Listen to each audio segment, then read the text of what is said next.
What's happening, guys? Con Kid here with a movie review. We haven't done one of these in a long time, so today we're going to be reviewing Kong versus Godzilla, and I'm going to try and leave the spoilers till the end of the video, but mainly this movie exceeded my expectations of a movie, I guess.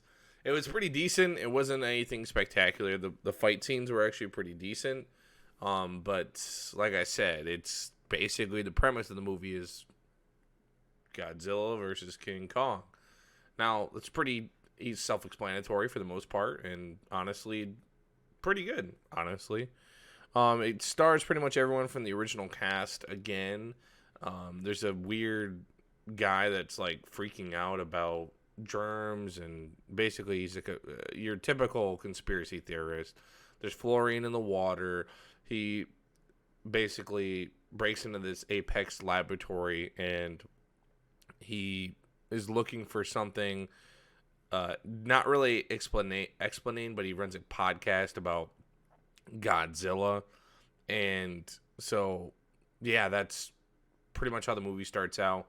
Godzilla comes in, attacks their compound, and then he's like, "Yo, I'm dipping." And then, so what happened basically is, obviously Godzilla is a protector of the world and attacks only when there's another apex titan. Essentially, it's pretty much what he does, a Mothra and stuff like that. Essentially, so in this movie, he just attacks his compound. Everyone's freaking out, like, "Oh, Godzilla's gonna start killing shit." So that's not actually what's going on, as you come to find out later in the movie. And obviously Kong has been captured. He's in a confined thing anyways, shipping through the seas, which is kind of weird why he'd be in the seas. But anyways, that's regardless. So Kong is chilling, Godzilla's chilling, and he attacks a laboratory. Everyone starts freaking out. Then, of course, you have Millie Bobby Brown, which I don't ever I think her name gets mentioned a couple times, but I forget what it is. Anyways, so they basically, she starts freaking out like, "Hey, Godzilla's not a bad guy, blah blah blah."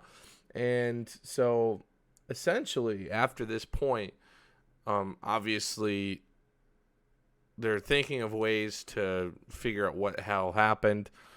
Godzilla is basically, obviously he's a badass. His new model, that what I've remember seeing in like, things back in 2000s, Godzilla looks a lot more beefier, but more fat. He seems, I don't know. I've seen Skull Island of King Kong and the first movie, and I don't really, I've never seen the other Godzilla movies. That's probably my bad, but it's pretty good. It's not bad from what I've seen. And this one kind of, if I had to rate it before going into like more story details and spoilers, I'd give this a 7 out of 10.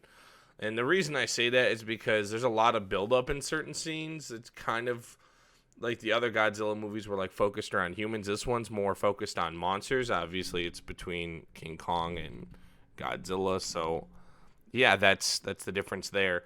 Yeah, so that's what that is. So basically, when the movie starts to progress along, Apex needs to go. They're really interested in this dude who's trying to find the center of the Earth, which apparently has like another world in it. So eventually, Apex finds this guy who wrote a book about it, who tried to do it before, and his brother died, and a bunch of other stuff.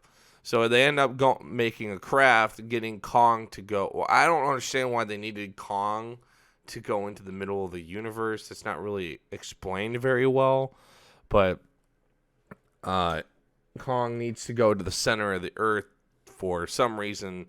That's his home or something like that. So maybe to protect him. I can't exactly remember that specifically. Anyways, so that happens. They take King Kong to like the center of the Earth to basically just go there. Obviously, there's other intentions. So they go there. Kong goes to the center of the Earth. He just keeps running. He goes to the other, like, there's like a point where like two mountains touch. He jumps across. The gravity flips. And then he continues to keep running up until he finds like this gigantic temple with like an energy source. That's obviously where he wants to go. I don't know why the lighting got all of a sudden better, but yeah. Uh, so that happens. Kong goes to the center of the earth. Godzilla's just kind of chilling, and then he starts going towards Apex because obviously there's a Mecha Godzilla, which pretty much everyone knew was going to happen eventually. That Apex is trying to produce, but they can't actually get it to fully function. It ends up killing like the Skull Island creature in like 2 seconds. So obviously it's showing that it's stronger than King Kong. Anyways, so that happens. It ends up going to so Godzilla ends up finding this like temple, opens up the doors, starts walking around, finds this like axe that has like a scale of like Godzilla on it, and it eventually he puts it in the ground. A Godzilla forms, which I'm not really sure why that happened. Then after that, Godzilla is like, "Yo, bruh," shoots down in the earth, creates a hole. They climb up the hole, which kind of defeats the purpose of going down in this like zero gravity ship that like reverses gravity and stuff. Everyone ends up dying for the most part, except for like the main characters, obviously. So you got to make all the characters to continue growing the franchise.